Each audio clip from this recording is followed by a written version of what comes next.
9, 8, 7, 6, 5, 4, 3, 2. Assalamualaikum warahmatullahi wabarakatuh. Perkenalkan, nama saya Ayu Asrianingsih dari kelompok 10 akan mempresentasikan hasil dari materi kami. Puji syukur kami panjatkan kehadirat Allah Subhanahu wa taala atas karunia serta hidayahnya sehingga kami bisa menyelesaikan materi ini. Materi ini merupakan salah satu tugas yang diberikan oleh dosen mata kuliah manajemen operasional. Makalah ini membahas tentang perencanaan kapasitas. Tersusunnya makalah ini tidak terlepas dari bantuan beberapa pihak. Oleh karena itu, kami mengucapkan terima kasih kepada dosen kami, Bapak Muhriadi Muhran, selaku dosen manajemen operasional, serta rekan-rekan yang telah membantu sehingga tugas tersusunnya makalah ini. Kami menyadari bahwa makalah ini masih banyak kekurangan. Oleh karena itu, kami mengharapkan kritik saran untuk perbaikan makalah ini, sehingga apa yang kami sampaikan dalam makalah ini dapat menambah pengetahuan dan bermanfaat bagi siapa saja yang membacanya. Terima kasih. Materi pertama akan dibawakan oleh teman saya, Ernol. Ernol, dipersilahkan. Bismillahirrahmanirrahim. Assalamualaikum warahmatullahi wabarakatuh. Saya Ernol dari kelompok 10 akan menerangkan materi dari kelompok saya. Pertama, pengertian kapasitas. Kapasitas atau capacity adalah hasil dari produksi atau output atau jumlah unit yang dapat ditahan, diterima, disimpan atau diproduksi oleh sebuah fasilitas dalam suatu periode waktu tertentu.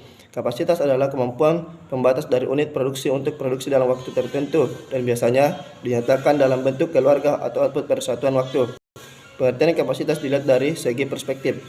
Kapasitas desain menunjukkan output maksimum pada kondisi ideal di mana tidak ada produk yang rusak atau cacat hanya untuk perawatan rutin. Kapasitas efektif menunjukkan output maksimum pada tingkat operasi tertentu. Pada umumnya kapasitas efektif lebih rendah daripada kapasitas desain. Kapasitas efektif seringkali lebih rendah daripada kapasitas desain karena fasilitas yang ada mungkin telah didesain untuk versi produk sebelumnya atau bauran produk yang berbeda daripada yang sekarang sedang diproduksi. Dimensi waktu kapasitas. Kapasitas aktual menunjukkan output nyata yang dapat dihasilkan oleh fasilitas produksi.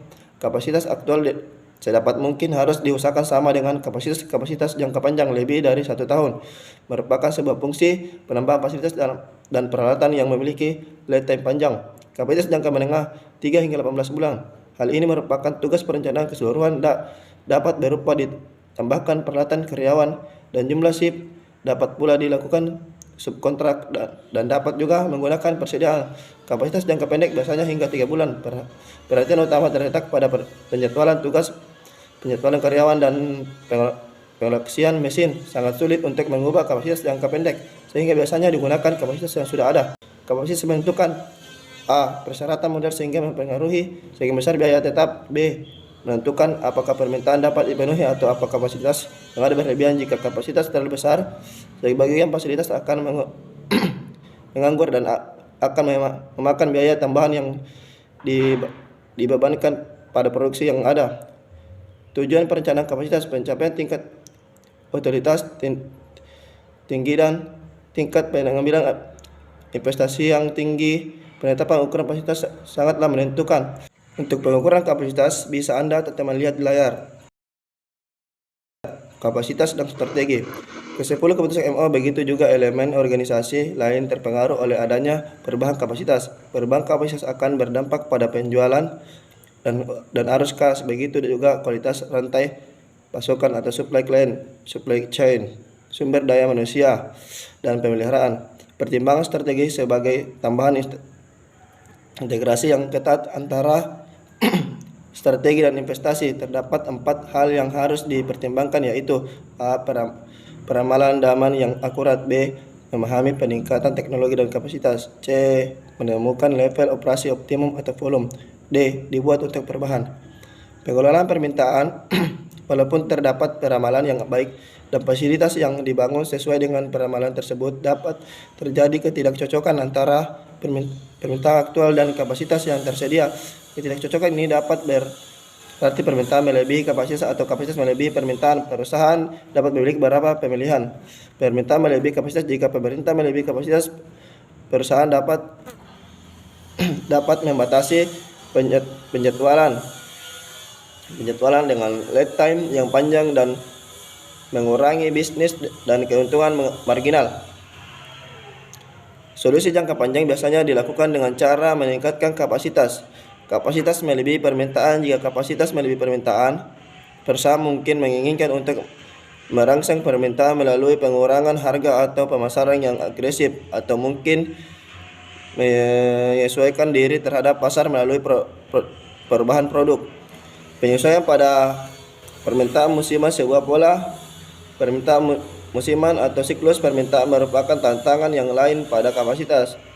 Dalam beberapa kasus, manajemen merasa terbantu jika dapat menawarkan produk dengan pola permintaan yang saling melengkapi, yaitu produk-produk di mana satu jenis memiliki permintaan tinggi dan jenis lain memiliki permintaan rendah. Untuk materi selanjutnya saya serahkan kepada Ayu Asriningsih.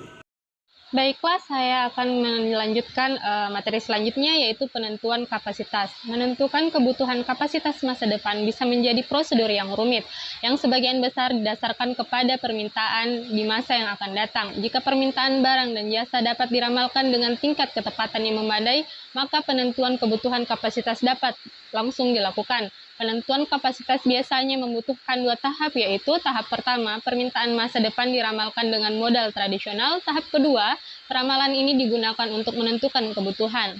Materi selanjutnya yaitu analisis titik impas. Analisis titik impas merupakan alat penentu untuk menetapkan kapasitas yang harus dimiliki oleh sebuah fasilitas untuk mendapatkan keuntungan. Tujuan analisis titik impas adalah untuk menemukan sebuah titik dalam satuan mata uang dan unit, di mana biaya sama dengan keuntungan. Dua pendekatan yang digunakan dalam analisis titik impas yaitu pendekatan grafik dan pendekatan aljabar. Untuk menghitung kasus produk tunggal dan kasus multiproduk dapat dilihat di layar teman-teman. Selanjutnya, pohon keputusan. Pohon keputusan pada keputusan kapasitas.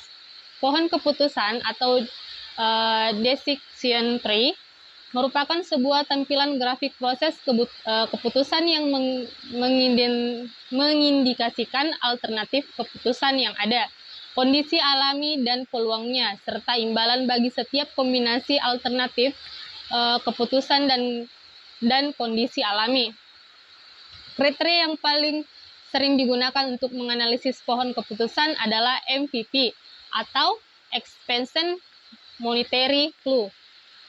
EMV adalah nilai uang yang diperkirakan. Suatu langkah analisis ini adalah menggambarkan pohon keputusan dan menetapkan konsekuensi finansial dari semua hasil untuk masalah tertentu. Materi selanjutnya yaitu menerapkan analisis investasi terhadap investasi yang dipicu strategi.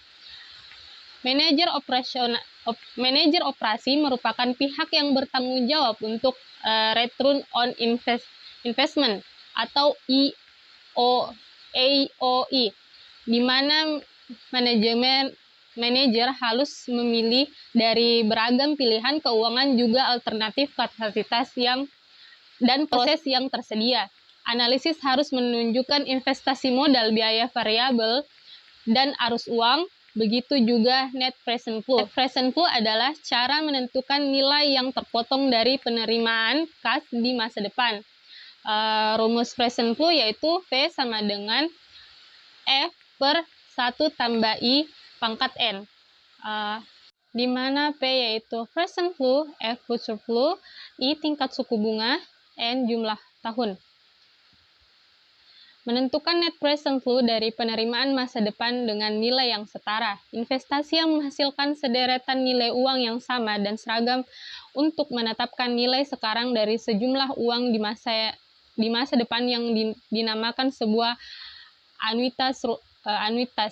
Rumusnya yaitu S sama dengan RX. S nilai sekarang dari serangkaian penerimaan tahunan yang seragam. R, penerimaan yang diterima dengan jumlah yang sama setiap tahun anuitas. X, sebuah faktor yang terdapat dalam tabel atau dapat dihitung dengan rumus 1 per 1 tambah I pangkat N. Kesimpulan, perencanaan kapasitas berusaha untuk mengintegrasi faktor-faktor produksi untuk meminimalisasi ongkos fasilitas produksi. Dengan kata lain, keputusan yang menyangkut kapasitas produksi harus mempertimbangkan faktor-faktor ekonomis fasilitas produksi tersebut, termasuk di dalam efisiensi dan utilitasnya. Saran, perencanaan kapasitas digunakan pada setiap perusahaan, tetapi perencanaan kapasitas yang digunakan harus disesuaikan dengan jenis produk yang diproduksi. Perencanaan kapasitas tergantung pada keputusan manajer di setiap perusahaan. Terima kasih, itulah tadi materi yang dapat kami bawakan. Apabila ada kekurangan, mohon dimaafkan. Assalamualaikum warahmatullahi wabarakatuh.